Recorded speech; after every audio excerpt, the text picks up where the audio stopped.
we're told to survive on our own and handle things on our own. That's crap. That's what we have friends for. That's what we've got family for. Hey guys, welcome to the Convo Couch. Today we've got Amanda Rose, strategic connector, advocate, and all-around awesome woman. Thanks for coming on. I do agree with that. Okay. How did you start? I mean, in the whole industry. Which industry? I've done a lot. I know you've got advisory, you've got presentation. I do a lot. How did I start? I'll give you a little story that, I've always wanted to work for myself. That was never in doubt. I didn't know what doing. I loved marketing, branding, people, helping people and educating people in how to grow their business and build their profile. But I knew I needed the experience. So I climbed the corporate ladder pretty quickly. I would jump jobs. Once I was done or bored, I'd move on to the next one and started my own business on the side. But I essentially just started. And if I look back, the very first business I started compared to now, it's so different. So I always say to people, just start. I think I was, my first business, I would have been early 20s. And then just keep evolving quickly. You've got to be very agile. If it's not working, change it. But that's good advice for life too, right? Life, business, if it doesn't work, do what you can to work with it, but don't push against the grain. Don't try and change something that can't be changed, or try and fit yourself into an environment that you're unhappy, and vice versa. A lot of times we get distracted by what everyone else is doing and forget why we're wanting to start what we're doing, so bringing yourself back all the time. But started in the corporate world, charities, every possible industry from law, tech, payroll, universities, sport. I wanted to know everything. And then I taught myself a lot of stuff. So I did search engine optimization, built websites, graphic design, did everything, went to uni, got a few degrees. You just stay in the one spot, well, you'll get run over, right? So just don't stay in the one spot. That's your advice for everyone. Don't stay in the one spot. Keep moving forward, and it's boring. Like if you sit there and just you're doing the same thing over and over again, you start to lose the spark, really. And it's scary for a lot of people to make the decision of, I've got to move on, or I've got to change this. Because often, like in a job, for example, people are in a job, they don't leave that job or change the job because they don't want to lose the people. Often their friends that they've got in the workplace, that is not a reason to stay in a job. It's a job. If you are not happy, or it's not, building your future or where you're headed, or it can't offer you anything anymore, you need to move on. And if they're really your friends, they'll stay your friends. Same with starting a business or changing circles or moving country, whatever it is. If it's what you need to do, you need to do it. So you do encourage people to sort of try different things, move on? Absolutely. Cut your losses and go. I remember I went to a talk when I first started out in business, and a lady said, let go, cut out of your life anything that's holding you back. And it really resonated with me. And she said whether it's people, friends, she goes, even your dog, which I laughed. But the point was, if something's weighing you down or holding you back, get rid of it. And often we're too involved or too stuck in the middle to realise that is holding me back. I'm not saying be ruthless or be cruel, but you've got to put yourself first in a lot of ways and go, well, hang on a minute. Because even if you wanted to help people, there's a lot of things I do in other businesses that help people, but I'm not able to help them if I'm being held back. So I need to be the best I can be to be able to help others. So you're talking about business people, right? Like entrepreneurs? Everyone. Okay. Everyone. I feel like maybe if someone has a sort of safe, maybe government job that they're comfortable with, doing the same thing day in, day out, do you think... But if they're comfortable with it, stay with it. If they're happy, stay with it. Okay. But I'm saying that if you're not happy, don't stay because of other reasons. Don't stay because, but I like that friend, and then have a miserable life. It's kind of like relationships. Either fix it, work on it, or leave. If you love your job, and a lot of people out there that love that 20-year, 30-year in the same job. And unfortunately, with the gig economy happening and a lot of workplaces changing the structure, You can't do that anymore, which is disappointing. But if people want to stay. Gosh, love it. Stability is a wonderful thing. But what I'm saying is that if you're unhappy or if it's not part of your plan, you're not moving forward, you need to reevaluate where you are. So it's almost like a life, you're like a life coach and you're giving I life can't advice stand now. the term coach. I just can't. No. Okay, why? I used to be a swimming coach, right? And a 10-pin bowling coach. Okay. Right. So technically I'm a coach. Okay. But life coach and business coach, the reason why I don't like that term is obviously it was originated to help people in business and grow their business. But now it's a term that people just label themselves as a life coach or a business coach because they, post motivational quotes on Instagram, or they say to someone, oh, you can do it, keep going. A true coach is someone who knows their craft. So they know how to do what they're coaching you on. They've succeeded in that, and therefore they can then pass on that skill set. And I believe I use the term mentor and consultant, because mentoring someone is encouraging them and giving them advice that they probably don't know about, and tips, and consultants being more constructive and strategic with advice to help them grow their business. So I like to use those terms when I'm dealing with people. But the whole coaching thing, it's, will you show me where you've succeeded in that area before you tell me how to do it? Those that can't do teach. That's where that comes from. Yeah, I think it's the psychology of people. I think it's creating a perception that if you just, dream, believe, achieve is a perfect example, right? That quote is used quite often. If you dream and if you believe in it, you'll achieve it. And it's a total bullshit, right? Because you can dream of something all you want and you can believe in it all you want. Doesn't mean you're going to achieve it. You have to put in the hard work. You have to build your networks. You have to learn, educate yourself. There's a big chunk that's missing out of that, which is all the hard work, the 10 years it takes to be an overnight success. So people are watching this thinking, oh, if I just believe this hard enough, I'll achieve it, when that's not the case. Not many people are teaching on social media. Even the business coaches or consultants or salespeople, what are they teaching you? If you're following someone, ask, what does their blog tell you? Are they giving you free advice and practical steps to be able to succeed in their area of expertise? Or they're just talking hot air?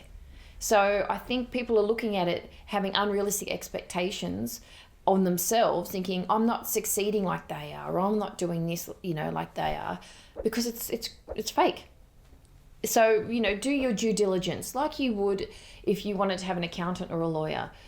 Word of mouth, look them up. Who are they? Why would you work with them? I always ask to have contact details of previous clients they've worked with to find out what's going on. What is your first business about? My first business. So my very first business was graphic design and marketing for sole traders.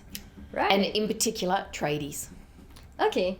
Yeah, and you still sort of maintain that connection. I mean, now you're also advising in the construction industry, aren't you? Yeah, so I have a soft spot for the tradies and the construction world and so forth. I grew up in that space, and I know how hard it is. They do the hard work, and they haven't really got the time to grow their business. A lot of their business is word of mouth, but also just basic tips and tricks, because they're technicians. They know what they know, and they're very good at it, but I liked helping them grow their business. But now it's kind of on a larger scale. So I still help the tradies when I'm working with infrastructure, because I'll work with large firms and I'll insist that they hire small businesses and carpenters and electricians and so forth, and not completely ignore them, but bring them on and give them the opportunity to tender for work for large infrastructure projects. Okay, and you said you grew up in the space. Yeah, so my brothers and my dad are all tradies. Okay, so did you sort of like diverted from the flock, or? Oh no, you're not look, a tradie yourself. You look, you know what? There's still a chance. You never know. Okay. I don't think I should be an electrician. I'd probably electrocute myself, to be honest. I think carpentry is something I'd very much like to do, but it takes a lot of patience. Yes. So my brother's very patient, and both of my brothers are very patient in that space. One's an engineer and one's carpenter, so they just got. I don't have that patience. I miss that completely. So I'm happy to help them. Yeah. I don't know. I could be a hairdresser. That's a trade. Okay. I always wanted to be a florist. You still have all these like different things that you really Well, want to do the as problem well. is I come up with an idea or a passion every week. But again, like I was saying before, you've got, you got to hang on, where am I headed? What am I doing? Maybe when I retire, I'll become a florist or something like that. That's actually not a bad retirement plan. I would never actually stop working or, Okay. or doing something. It would send me mental. Okay, so do you feel like you're, I guess, a more energetic, active kind of person compared to like, the average person? Yes, Okay. absolutely. And you've got all these interests in business ventures and everything.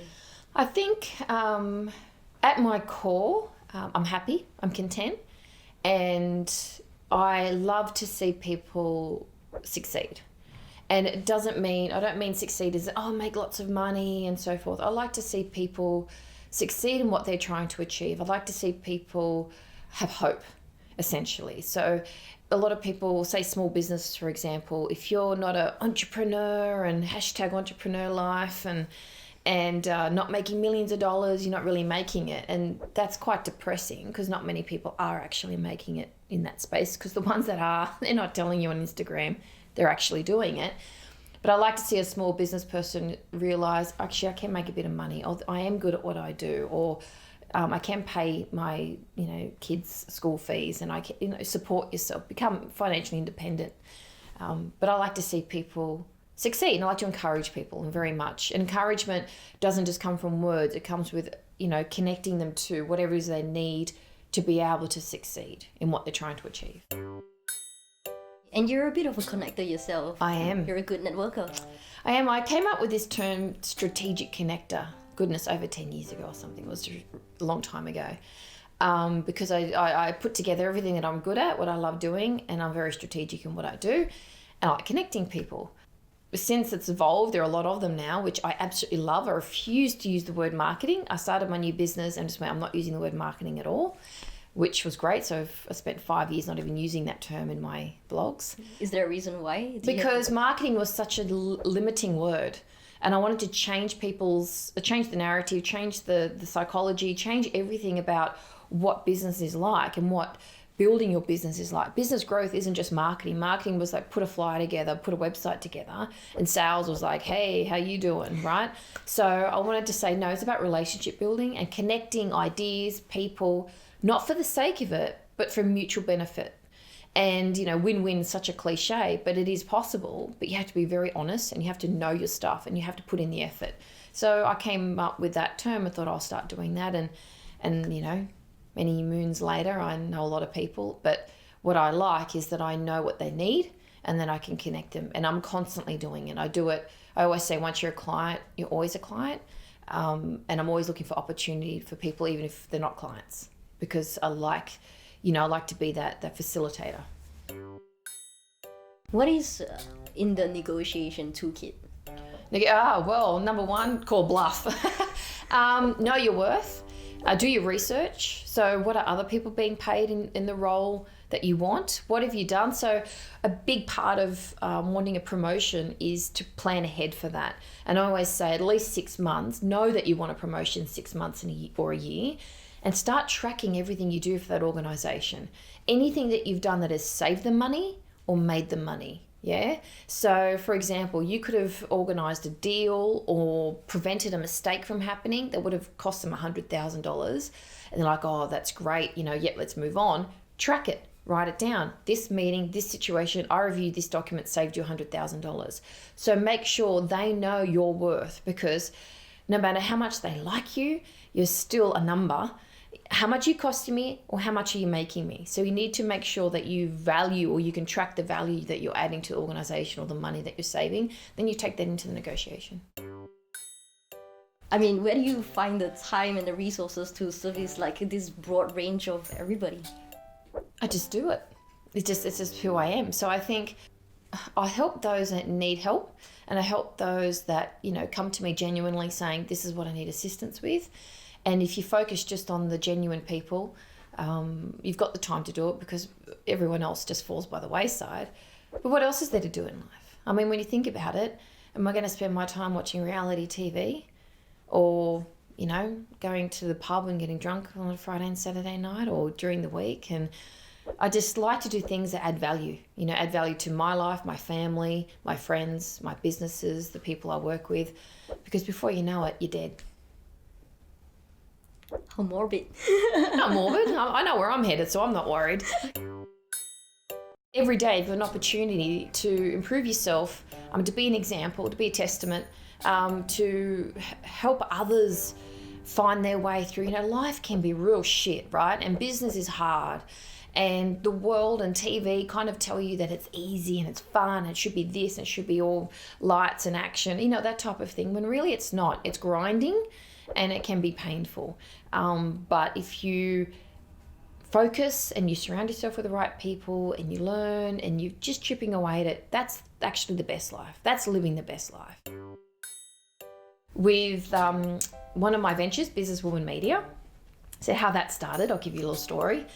I was very passionate about helping women learn what they needed to learn to succeed, essentially, right? Women serious about success. So ambitious women, whether in business, career, whatever it was.